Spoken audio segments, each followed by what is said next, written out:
Hi, I'm excited to be sharing lessons with you today from John 9 to 10.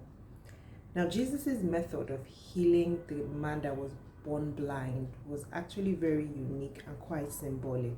He didn't just speak to him or use his spit like he did with the guy the guy that we read about a few days ago, but he spat on the ground, made some mud, and rubbed it on his eyes.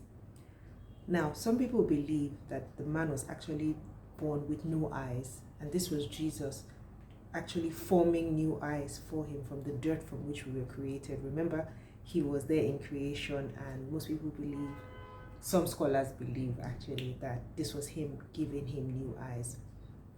But there were two main facts that made this healing so unique. First is that Jesus, after putting the mud on his eyes, he sent him to this pool of Siloam to go and wash his eyes.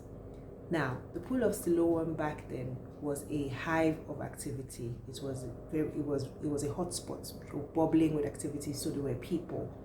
And definitely that showed that the time of him healing and saying don't tell anyone was, more likely over, because he was sending him to a place where there were going to be lots of people, and when the guy was healed, it won't be something that could be hidden.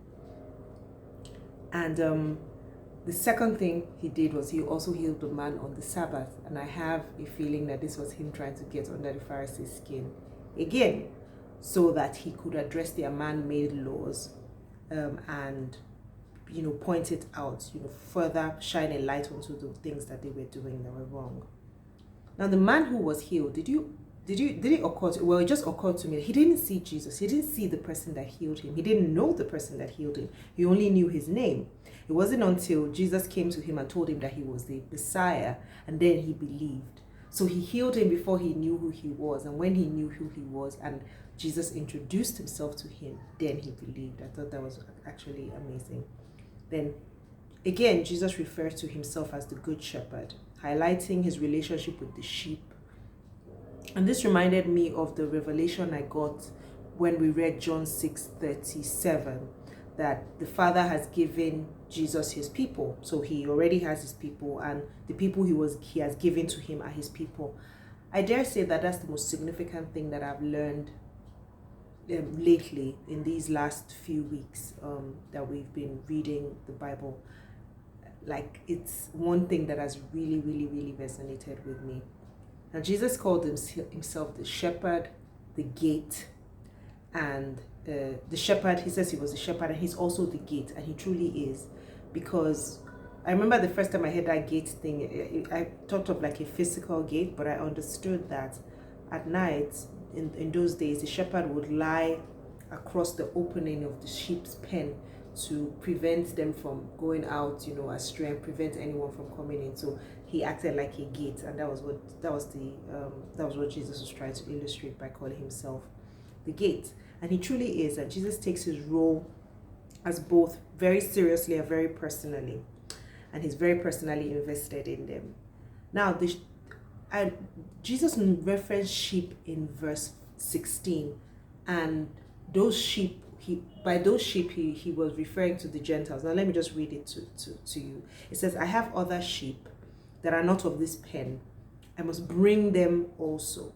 They too will listen to my voice, and there shall be one flock and one shepherd. Now, Jesus was very clear about the fact that he laid his life down willingly, that he didn't give it away, or it wasn't taken away from him. And that was another thing I marked as a point that I learned from reading these chapters. Now here's my hashtag getting to know God lesson. Nothing can snatch us away from the Father's hand. We have eternal life and eternal security there. Chapter 10 verse 27 says, my sheep listen to my voice.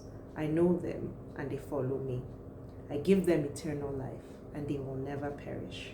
No one can snatch them away from me, for the Father has given them to me. That's the most comforting thing. I think I've said this before, it bears repeating. The fact that as a Christian, God, I know, or for the fact that I believe I know that it's because the Father has given me to Jesus, and I think that's such a privilege and an amazing honor. I hope you feel the same way too, and I thank you so much for joining me today.